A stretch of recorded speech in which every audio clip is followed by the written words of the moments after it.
I told myself that I wasn't going to do military content when I got out the military. One of my biggest pet peeves is military content because sometimes it gets cheesy, it's like overly macho, or it turns into this competition of who served the hardest. And honestly, that's just not where I'm at. But recently, I just transitioned out the military and I've been thinking about a lot of the people that I left behind.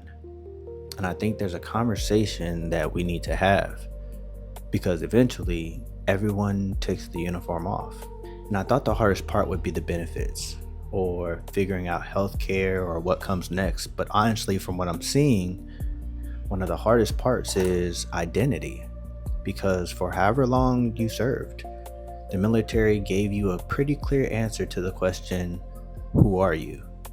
Your rank, your job, your unit, your mission, your schedule, your responsibilities. When you spend so much time giving yourself to an organization, sometimes you forget to keep some of it for yourself.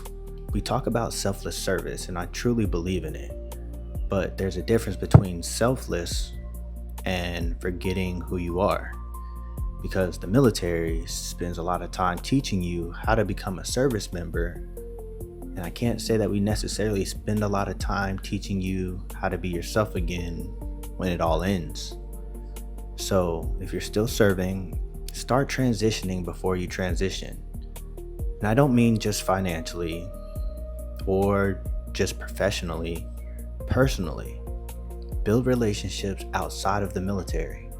Find hobbies that have nothing to do with your rank. Figure out what makes you happy when no one's calling you sergeant, chief, specialist, captain, or even Marine. I hate to be the one to tell you this, but before you leave, you don't have to make it to every meeting. You don't have to solve every problem. You don't have to save everybody. You don't have to feel guilty about preparing for a life that's waiting for you. Find a community that's not military.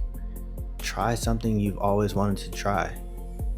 Start adding new ingredients to your life, because when one ingredient has been such a big part of your bowl for so many years, whether it's 4, 10, 20, or 30, taking it out can make the bowl feel a little empty, but it isn't empty.